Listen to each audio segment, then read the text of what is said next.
अस्सलाम वालेकुम रहमतुल्लाहि व बरकातुहू। कैसे हैं आप सब? उम्मीद करती हूँ ठीक होंगे, खैरियत से होंगे। अल्लाह ताला हम सबको अपनी रहमत और बरकत और नेमतों के साए तले रखे। आज की वीडियो आपके लिए बहुत खास है और इंशाल्लाह आपके दिलों में ईमान के जज्बे को और भी बढ़ा देगी और भी तरोताजा कर देगी और अल्लाह ताला पर आपका ईमान, आपका यकीन मजीद बढ़ जाएगा, मजीद पुख्ता हो जाएगा इंशाल्लाह। आज की वीडियो उन तमाम मैसेजेस का जवाब है जो मुझसे ये पूछते हैं और ये कहते हैं कि आप ही हमें मालूम नहीं कि हमें किस तरह अंदाजा होगा कि हमारी दुआएं कबूल होने वाली हैं, या वो कौन सी निशानियां हैं जिनसे हम अंदाजा लगा सकते हैं कि हमारी दुआएं कबूल होने वाली हैं।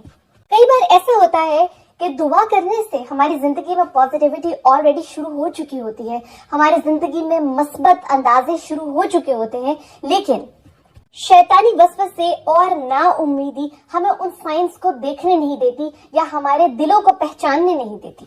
कुछ साइंस ऐसे हैं जो उन लोगों ने मेरे साथ शेयर किए हैं जिनकी दुआएं अल्हम्दुलिल्लाह कबूल हुई हैं, और उन्होंने मेरे साथ ये साइंस शेयर किए हैं कि आप ही हमने हमारी दुआएं कबूल होने से पहले ये साइंस नोट किए थे।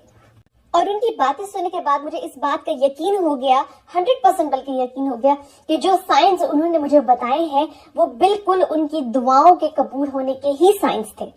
ये वो निशानियां होती हैं जो रब्बुल इज्जत हमारे सामने लेके आता है, हमें दिखाता है, ताकि हम इस बात का अंदाजा लगा सके कि हमारी दुआएं कबूल होने लगी हैं। तो आइए देखते हैं कि वो कौन से खुश नसीब लोग हैं जिनकी दुआएं अल्लाह ताला कबूल करता है, उन्हें कौन सी निशानियां दिखाता है, वो दुआएं जिनसे अर्श से मुअज्जात के दरवाजे खुल जाते हैं और उनकी मनपसंद चीजें उनके नसीब का हिस्सा बन जाती हैं। और 3 ऐसी खास निशानियां जिनसे अंदाजा होता है कि आपकी दुआएं शर्फ कबूलियत पाने वाली हैं। तो इस बात को जान रखें कि जब अल्लाह ताला आपकी दुआ कबूल करने लगता है तो मुख्तलिफ तरीकों से जवाब देता है, और कुरान में भी कई जगहों पर बहुत वाज़ह दलील दी गई है। पहली दलील ये है कि जब अल्लाह ताला किसी इंसान की दुआ कबूल करने वाला होता है या उसे उसकी मनपसंद चीज देने वाला होता है तो अल्लाह ताला सबसे पहले उसकी जिंदगी के कवानीन को बदलना शुरू करता है। और बहुत से लोगों को अपने हालात में अचानक तब्दीली महसूस होती है। ये तब्दीली इंसान की जाती जिंदगी से भी हो सकती है, आपके कैरियर से रिलेटेड, आपकी सेहत से रिलेटेड भी हो सकती है, और आपके आसपास लोग जो मौजूद हैं उनके ताल्लुकात के मुतालिक भी हो सकती है, यानी उनसे आपके ताल्लुकात भी बदलने लगते हैं।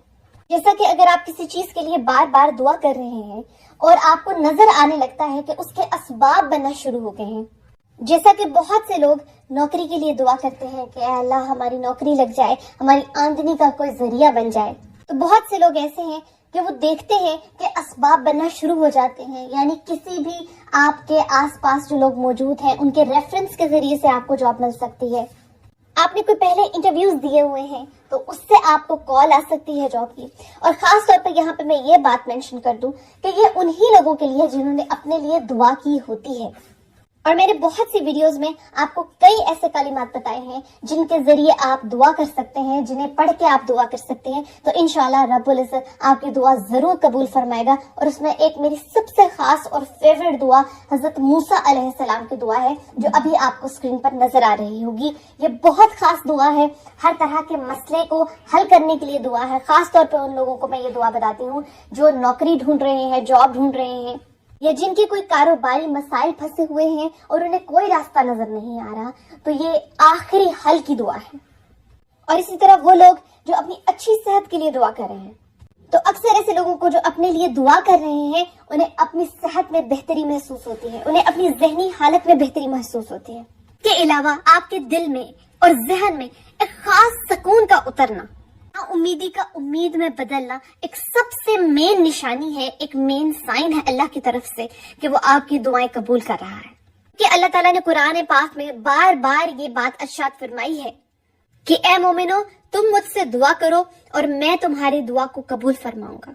और एक हदीस में भी आप सल्लल्लाहु अलैहि वसल्लम ने फरमाया कि कई बार आपकी दुआ कबूल होती है लेकिन अक्सर तुम्हें नजर नहीं आता, क्योंकि जान रखिए कि अल्लाह की खुदाई और उसका दायरा फैज बहुत वसी है और रब्बुल इज्जत खूब जानता है कि उसका बंदा किस नीयत से उसे याद कर रहा है। और एक बहुत खास निशानी कि जब आप दुआ करते हैं और आपकी दुआ कबूल होने लगती है तो अल्लाह ताला आपके ईमान में और आपके तकवा में इजाफा फरमाता है।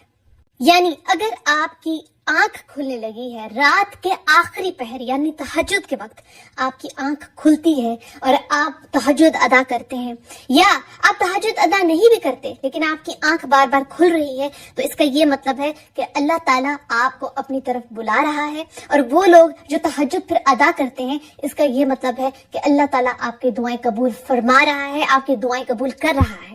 پھر وہ لوگ جنہیں اس بات کا احساس ہونے لگتا ہے کہ انہیں قرآن پاک کی تلاوت کرنی چاہیے، انہیں اس چیز کی شدید خواہش محسوس ہوتی ہے کہ مجھے قرآن پاک کا ایٹ لیسٹ کچھ حصہ ضرور پڑھنا چاہیے، اور وہ اس بات پر عمل کرتے ہیں.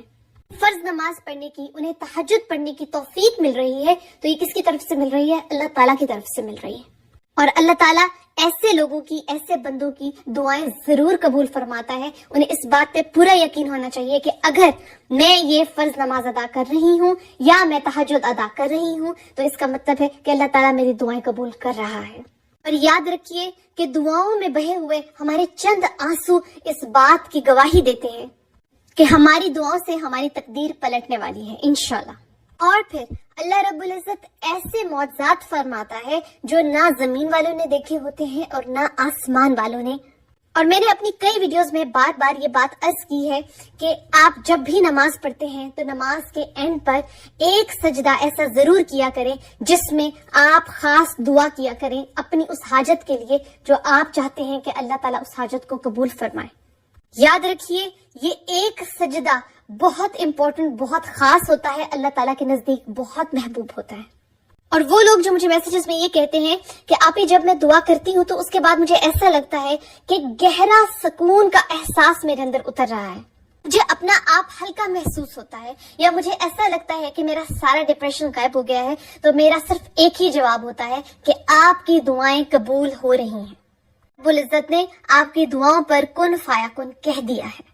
اور اس سب کے ساتھ سب سے بڑھ کر اگر آپ کو یہ لگنے لگے کہ آپ کی جو ذات ہے وہ آہستہ آہستہ گریٹیٹیوڈ کو فالو کر رہی ہے، یعنی آپ شکر کرنے لگے ہیں ہر چھوٹی سے چھوٹی نعمت پر، آپ کے اندر سے انا اور تکبر ختم ہو گیا ہے، تو سمجھ جائیے کہ اللہ تعالیٰ نے آپ کو اپنے خاص بندوں میں شامل کر لیا ہے اور اللہ تعالیٰ آپ کی دعاؤں کو قبول کر رہا ہے. آپ کے ارادے، آپ کی نیت، آپ کا گمان اگر پازیٹیوٹی کی طرف جا رہا ہے، مثبت ہونے لگا ہے، تو بے شک اللہ تعالیٰ آپ کی دعائیں قبول کر رہا ہے اور جلد ہی آپ کو اتنا نوازے گا کہ آپ نے تصور بھی نہیں کیا ہوگا انشاءاللہ. اور یہ بات یاد رکھیے کہ ہر انسان کو یہ نشانیاں نہیں ملتی، ہر انسان کے ساتھ اس طرح کے سائنس پیش نہیں آتے.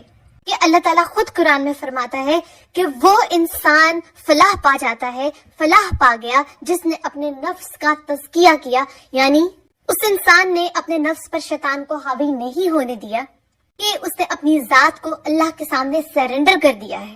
انسان اچھی طرح سمجھ گیا ہے کہ صرف اللہ ہی اس کا مددگار ہے اور اس نے صرف اللہ کے سامنے ہی جھکنا ہے اور اسی سے مانگنا ہے. اور ایسے انسان کو ہی بخشش، ترقی اور وہ سب ملتا ہے جس کی وہ حاجت رکھتا ہے. اور ہمیشہ اپنی دعاؤں میں مخلص رہیے اور صبر کرتے رہے. یاد رکھیے کہ وہ دعائیں جو آپ کو لگتا ہے کہ قبول نہیں ہو رہی، اللہ ان دعاؤں کو آپ کے لیے اکٹھا کر رہا ہے اور یہ دعائیں حشر کے دن، قیامت کے دن آپ کے لیے کام آئیں گی، کیونکہ یہ دعائیں نہیں، یہ نیکیاں ہوں گی جنہیں دنیا میں تو آپ نے بظاہر صرف حاجت کی دعا سمجھ کر مانگا ہوگا، لیکن حشر کے دن آپ کو پتہ چلے گا کہ وہ دعائیں جو آپ نے مانگی تھی وہ نیکیاں بن کر آپ کے سامنے، آپ کے پلڑے، آپ کے اعمال نامے کے اندر لکھی گئی ہیں. یہ وہ وقت ہوگا جب انسان کو سب سے زیادہ نیکیوں کی ضرورت ہوگی، اپنے اعمال نامے میں اسے سب سے زیادہ نیکیاں چاہیے ہوں گی، تو اسے معلوم ہوگا کہ میری نیکیوں کا پلڑا اسی لیے بھاری ہے کیونکہ میں نے دنیا میں بہت دعا کی تھی، بہت ساری دعائیں کی تھی، اور اللہ تعالیٰ نے ان دعاؤں کو مجھے اس وقت تو دنیا میں وہ چیزیں نہیں عطا کی، لیکن حشر میں اللہ تعالیٰ نے ان دعاؤں کو میرے لیے نیکیوں میں لکھا ہے. سبحان اللہ. ہم جتنی تعریف کریں اپنے رب کی، ہم رب العزت کی جتنی تعریف کریں وہ کم ہے. وہ ہمیں کہاں کہاں سے اور کس کس طریقے سے عطا کرتا ہے ہم سوچ بھی نہیں سکتے. اس لیے دعاؤں کا سلسلہ کبھی مت روکیے. جزاک اللہ خیر.